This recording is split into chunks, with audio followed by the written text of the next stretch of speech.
Hello and welcome to Hemmings Garage Overtime. My name is Junior Nevison, and today I finally have a little bit of breathing room. Our 69 Chevelle convertible is off at the Great Race right now. Our Model B pickup is all ready for the Brimfield Antique Flea Market coming up in July. And our next vehicle up on deck, just off the screen here, is waiting on some parts. So today, I get a chance to work on the shop truck. We're going to give you a little walk around, point out everything that's wrong, and see if we can get it running a little bit better. Actually, being under this for the first time like this, the greatest thing I discovered is I found my 5/16 wrench that I've lost sitting right here on my bleeder, so that's a score. The radiator in this is actually for the original 6-cylinder. Water pump is leaking massively and has been for a long time. That's going to need to be replaced, and since that's off, probably going to do the timing cover gasket as well, as that's leaking. And probably the biggest thing I notice right now is we're missing bolts on our engine mounts, and the one that is missing, the other 4 are loose. At some point our oil pan had a hole punched in it, and somebody did an incredible job of stick welding that back together. There's a leather boot on the clutch fork. It is a homemade leather boot. That looks like that was hand sewn. The exhaust is definitely going to need some work. That was fabric cobbled together.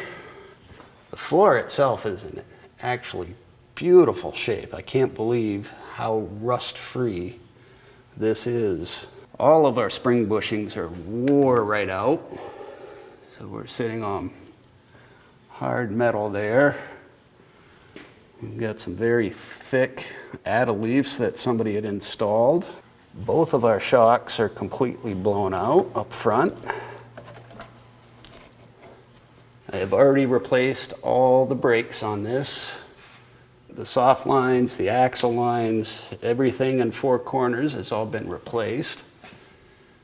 Our muffler here looks like it's blown out from a backfire, or key banger as we used to call them. And we need to give it a complete tune-up. We pulled the truck off the lift, so we got a little bit better access. Can't quite get the doors open. And if you spent any time on these, you know the first thing when working on the engine is to take the door straps off and do like so, so you're not constantly beat up by the door. And I have to sometimes wonder if they designed these things to be worked on, because the next thing you do is unpin the seat, and it's literally nothing more than 2 pins holding you in here.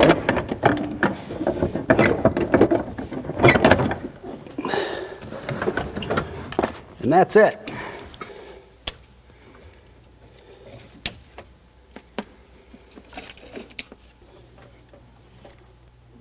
That cap is not in bad shape, but we're going to replace it anyways. The rotor has definitely been on there for a little while. Oh, and they are smoked. Absolutely smoked. I'm actually kind of surprised that was running. There's not much left there. All right, now I'll pull all the plugs out. I want to do a compression test on it just to make sure we don't have a dead cylinder.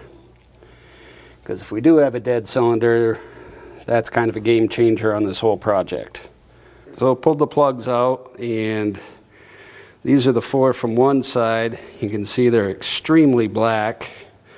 And this one, I believe it was this one. Which one was it? Yeah, this one is very wet, so it wasn't even firing. Plugs themselves are in actually decent shape without a ton of miles on them, but this thing is running extremely rich. Got a compression tester.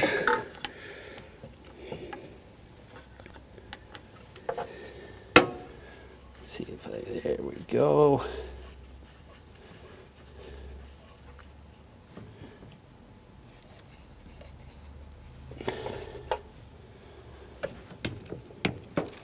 disconnect our battery.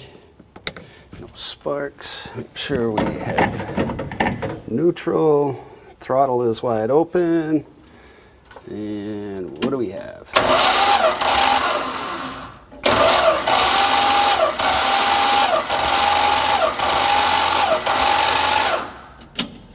That's pretty sad. That's 70 psi. Try this again. Number 3.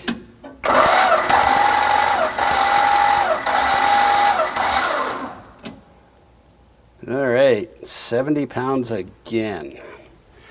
So we have number 1, number 3 at 70 psi on compression, which is extremely low. You want to be up about 120 or more, because basically compression is where your power is derived from. So if you have very low compression, you're not going to get a lot of power out of it.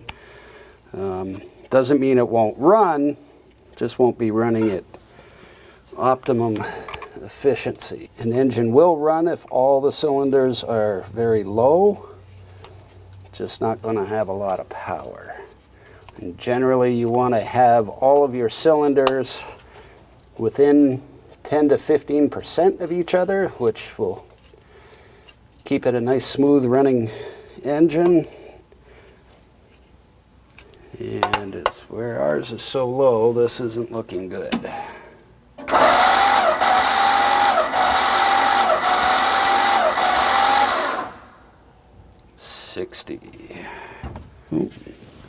Looks like our fuel pump just gave up the ghost too. Yep, fuel pump is leaking.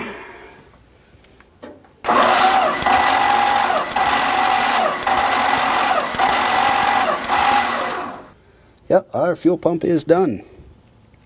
Well, we are all definitely within the 15% threshold. We don't have a dead cylinder, we just have a very tired motor. Again, a valve adjustment would probably be in order, just to make sure. But we'll throw a tune-up at it for the time being.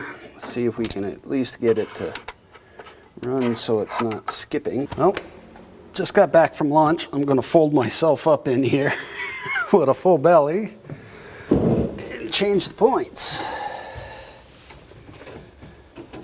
I personally don't have an issue with points. I know everybody wants to change over to electric, but points were all we had back in the day, and I am okay with them. They actually work really well, and they're very easy to service in a way.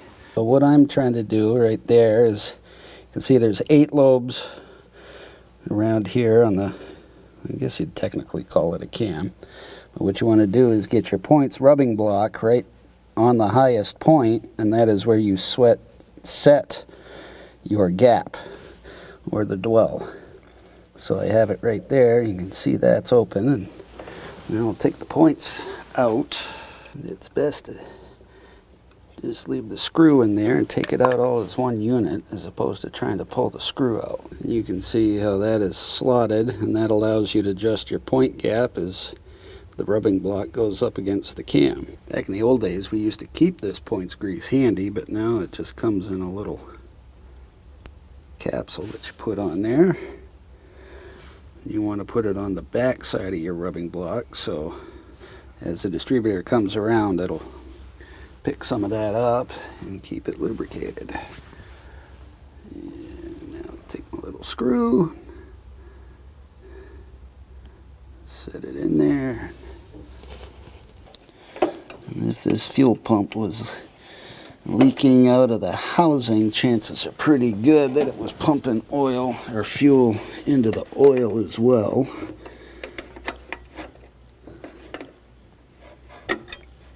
That came off nicely. So if this runs halfway decent, I think an oil change is going to be next on the list.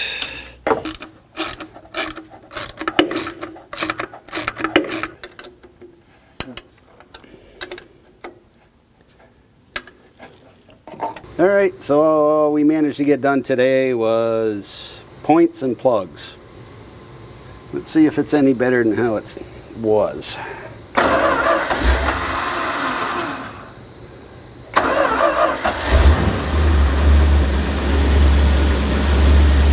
a lot better.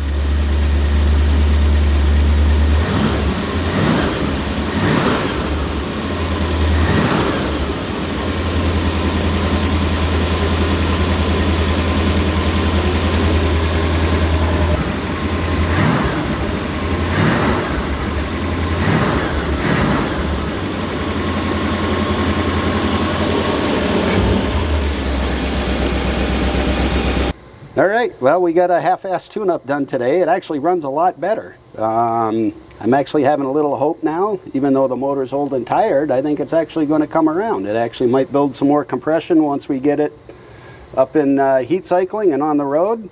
But that's going to conclude it for today. Please like, share, subscribe, leave us a comment down below. And as always, thank you for watching. Got enough dynamite there, Butch?